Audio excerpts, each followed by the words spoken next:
Welcome back, Chappelle. All right, this might be the, quite frankly, shortest flip we've had in a really long time, which is awesome because you guys have been killing it, absolutely crushing it, really doing a lot of great work. So if you're in my honors class, today would probably be a good day for you to knock out some discussion board posts. Remember in your discussion board posts to include direct imagery or quotes from the novel so I know that you're reading.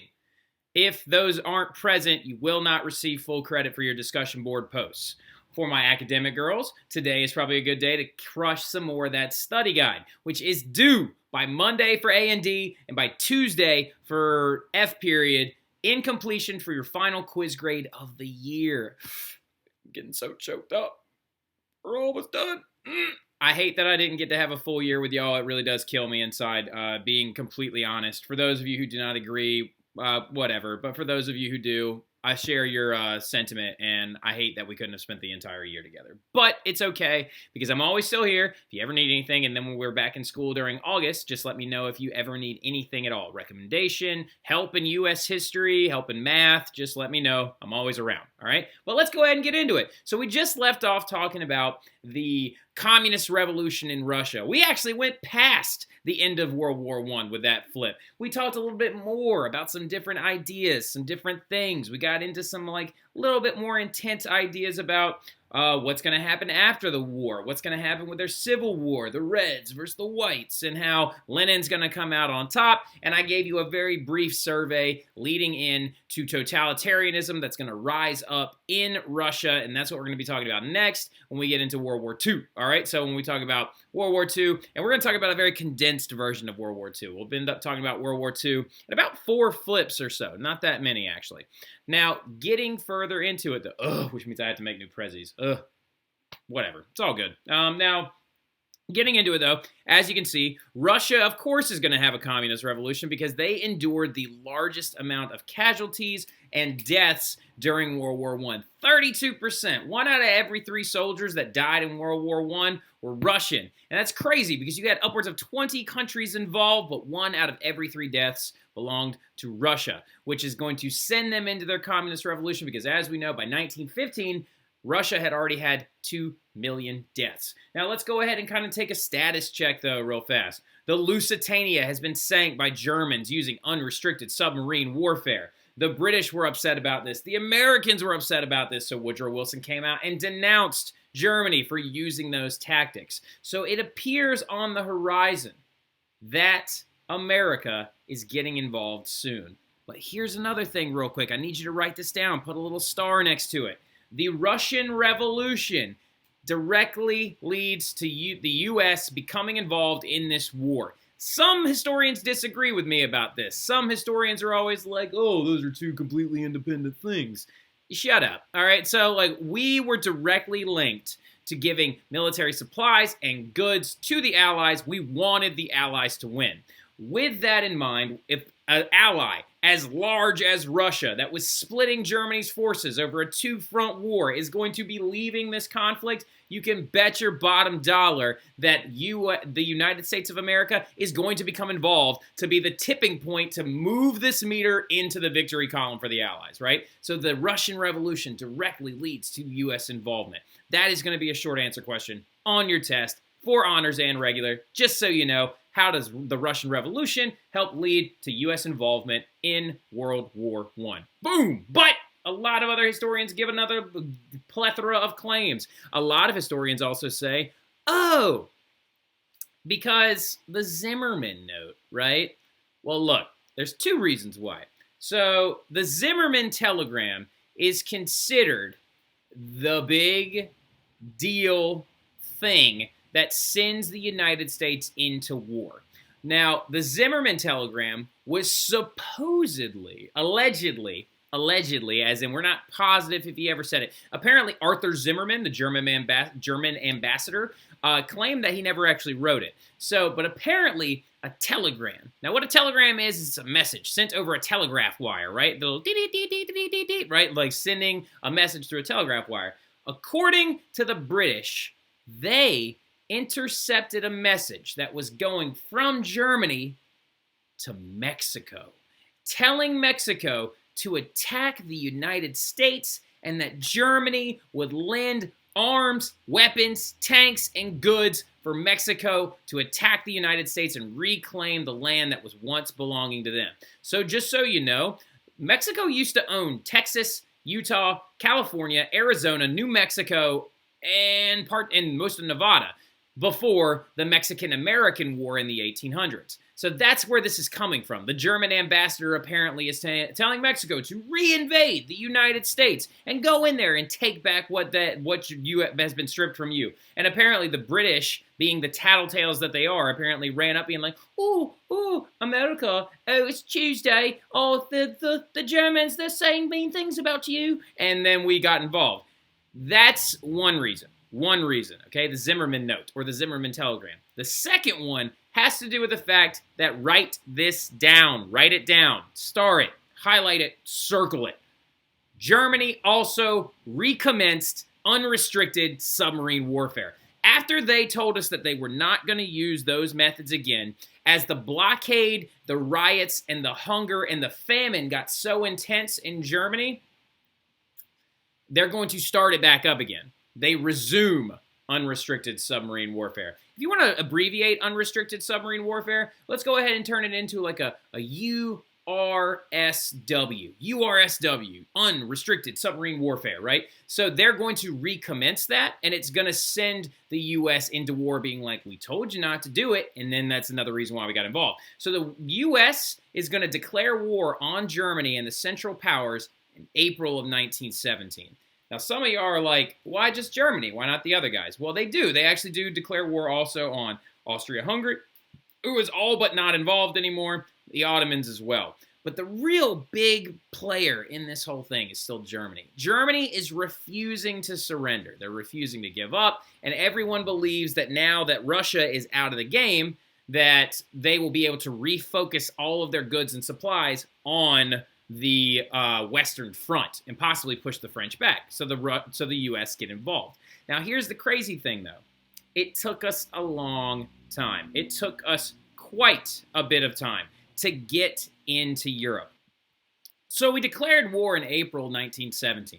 We first get military boots on the ground in about June of 1917 because it took us a long time to get mobilized. Because leading up to World War I, we only had 133,000 men in our standing army, our standard light infantry. But by December of, I think it's by December, by December of 1917, we have 2.8 million men in the Army because we used the Selective Service Act, which was the draft, and we drafted men into our Army immediately, trained them, got them mobilized. All we needed to do was to have the Allies just hold on. We needed France and Britain to just hold on for a few months and keep the Germans back.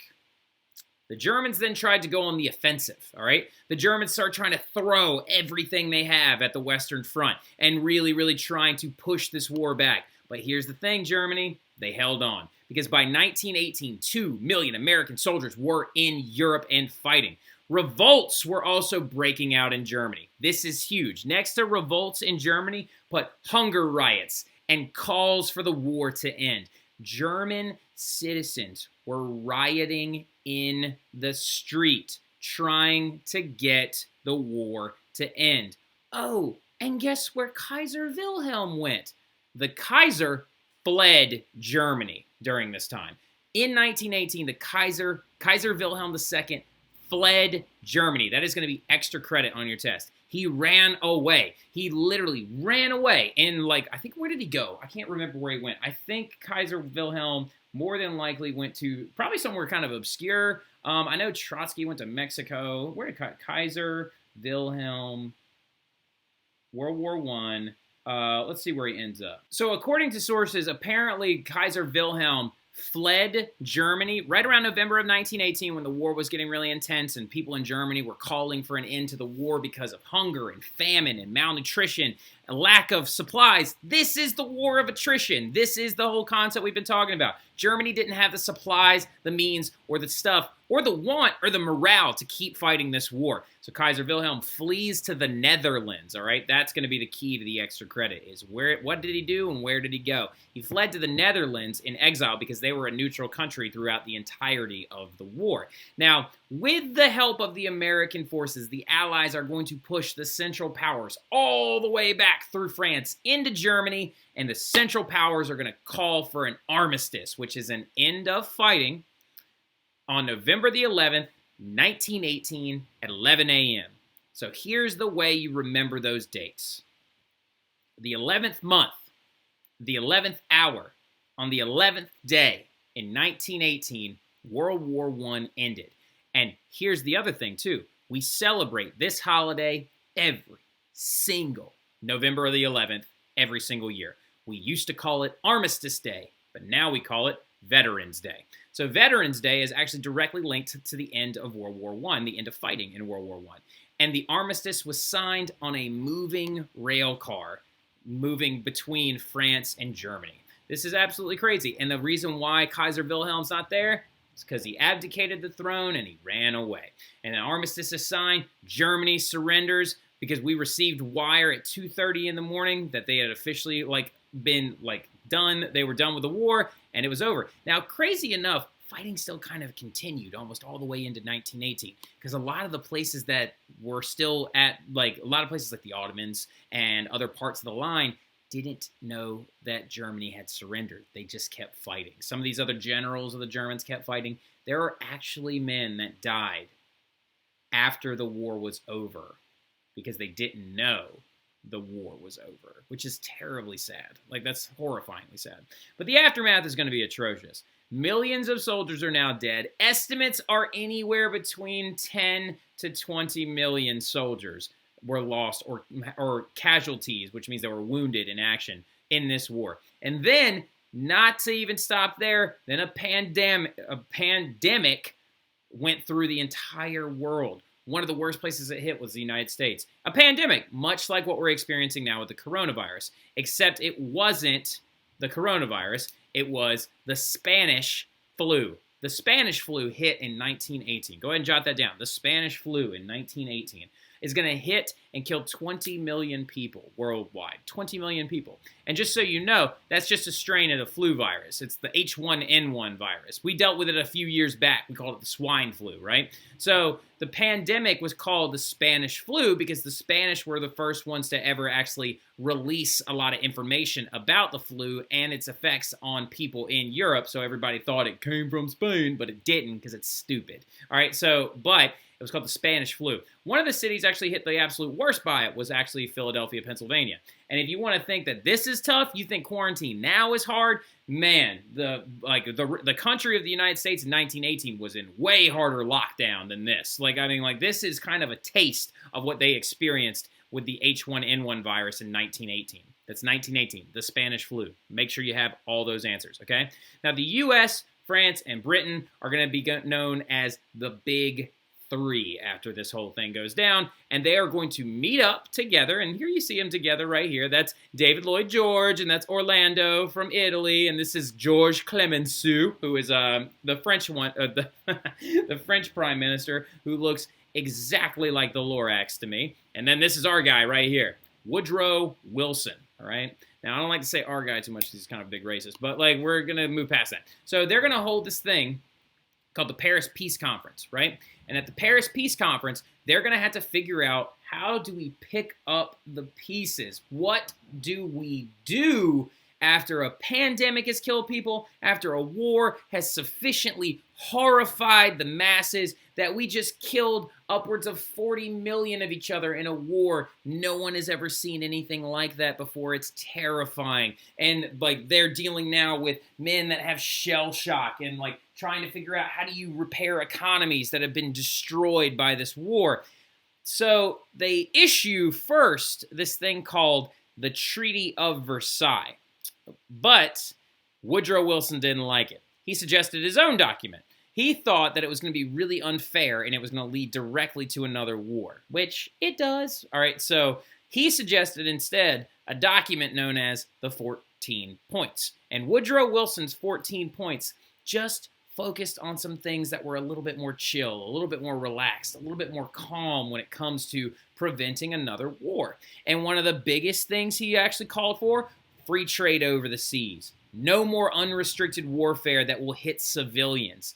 And several other points involved with it. But that's just 2 of his 14 points. But a lot of it calls for free trade, free movement of ships, free movement of peoples, unrestricted submarine warfare, and also it calls for self-determination of a lot of these other countries. Break these empires down, right? Give these people a chance to rule on their own, which directly leads to the establishment of Yugoslavia and a lot of other places. Also, jot this down as well, breakup of the empires, or breaking up of all these big areas. Now, the European powers, though, are going to look at this and be like, bah! And they just kind of throw it away because they wanted someone to blame. Remember, this war horrified all of Europe for eons to come. European powers were like, this is not intense enough. This is not enough. The Allies wanted to blame and punish the Central Powers. Now, the issue is, it's very difficult to blame Austria. They're small, and they were kind of faltering for a long time anyway, and they were barely involved with the war.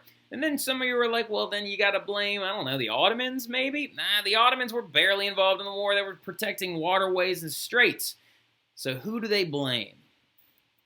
The French, the British, the Russians point the finger at Germany, and they're like, it's them. Those are the guys. They're not an empire like you would think. We need to blame them. And so they point the finger and they blame Germany for the war. They even forced Germany to sign a part of the treaty known as the War Guilt Clause. All right, jot that down. The War Guilt Clause. You need that word, the War Guilt Clause. If you don't have that, I'm going to laugh at you because it's going to be a fill-in-the-blank question on your test. The War Guilt Clause of the Treaty of Versailles directly blamed Germany for the war and also forced Germany to accept blame for the war. And it's really messed up because you got people starving to death in that country. You got them, they were sending recruits to the front lines that were 15 years old. It wasn't even really the people of Germany's fault. It was much more Kaiser Wilhelm II's fault. And he just like gets to quit his job and run away to the Netherlands and be like, oh, don't mind me. Like that happens. Like that's allowable. You're going to blame all these other people though. So it's really messed up how this goes down. And it blames Germany for the war. It also tells Germany that they're going to be forced to pay reparations, which is payments for the war, equal to the modern era amount of $2.7 trillion. That's insane. They were going to have to pay it in installments. Once a month, they would have to pay back the Allies very slowly. It's so messed up. It also stripped a lot of land from Germany as well. It created Poland out of a large swath of land to the east of Germany, and it also stripped a very important area to Germany known as the Rhineland. All right, so here's another thing you need to jot down with the Treaty of Versailles. It also demilitarized them. It took away their navy and said, you're not allowed to have a standing navy at all anymore because of the unrestricted submarine warfare. Yeah, you definitely, Germany, you're to blame for that one. That was messed up. Don't be shooting civilian boats. But then it also told them that they weren't allowed to have a standing army of over 500,000. So that's key when it comes to the rise of World War II. You need those components as well. Actually, just so you know too, go back and double check the study guide. I'm going to edit it a little bit. I'm going to add a couple of questions to it about like the war reparation, the war guilt clause, and the demilitarization process. So Germany was also, actually, you know what? I won't add them all in there, but you need to know them. Demilitarized, war guilt clause, all that stuff will be a big fill-in-the-blank question on the test, okay? So, but the demilitarization is very important. They also had to stay out of this place called the Rhineland, like I was just talking about a second ago. The Rhineland is on the border of France and Germany. Now, this war is going to directly lead to World War II, not so much in its outcome, but much more in how the outcome was handled. You can't blame one country for a worldwide war. Because the last time I checked, these alliance systems and a small scuffle between Austria and Serbia is what started this war. The terrible chain reaction of garbage events led to this war. It wasn't necessarily any one country's fault. This is just a big mistake, but this is how the Europeans feel about it. They want to punish Germany. And to prevent another war from like this from ever happening again, they take one thing from Woodrow Wilson's 14 points. Woodrow Wilson claimed there is also one thing that needs to be established. A League of Nations. We need to create a council of nations that can come together and prevent disputes and avoid future war. But Wilson's idea was going to be tampered with. Wilson was like, you got to allow Germany inside this league. And the Europeans were like, no. And they didn't want to let Germany in it at all. And they were like, well, this is just going to make everything worse. This is going to be absolutely terrible. You're going to lead to another war doing it this way. So, because this is what Europe looked like following the war.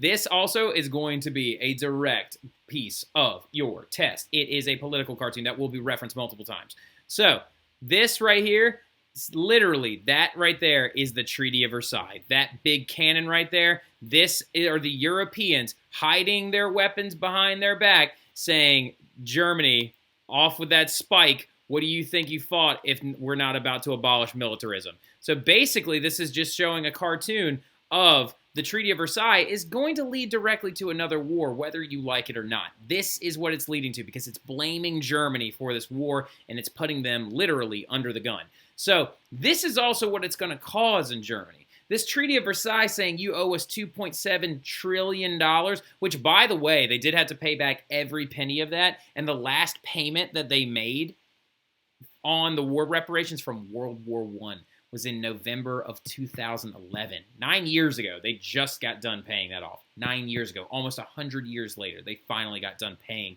their war reparations. But here's the thing, though. Look at these graphs. This is how much in billions of dollars countries spent on this war. Now, Germany spent $39 billion fighting this war. Now they're having to pay for everyone else's expenditures as well, and also the damages caused. So you are talking about an egregious amount of war. So what's going to happen? This right here, this is calculated percentage of inflation in Germany. Inflation is when your money becomes worth less.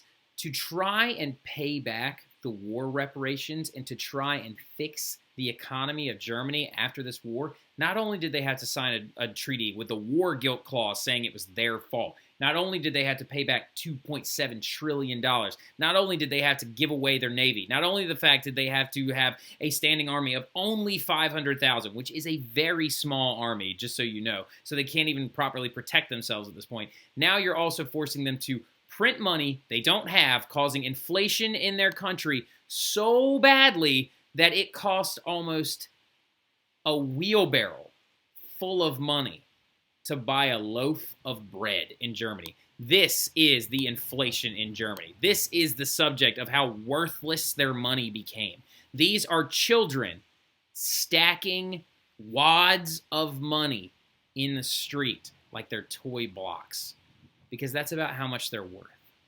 This right here is a man wallpapering his walls with money because it wasn't worth anything. And this right here is a German woman who made a dress out of Deutschmarks, their currency, because that's about all it was worth, right? It's going to cause runaway inflation. That's a key word you can use in your study guide. Runaway inflation.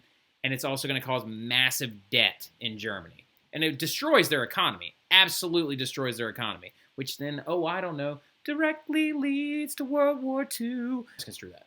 Now, America and Wilson are going to refuse to be involved in this new league. They did not sign the Treaty of Versailles. They did not ratify the Treaty of Versailles. And we did not join the League of Nations because we did not believe any of these things were being used the proper way. Woodrow Wilson was right. He was like, this is going to lead to another war. There is just no ifs, ands, or buts about it. What are you doing?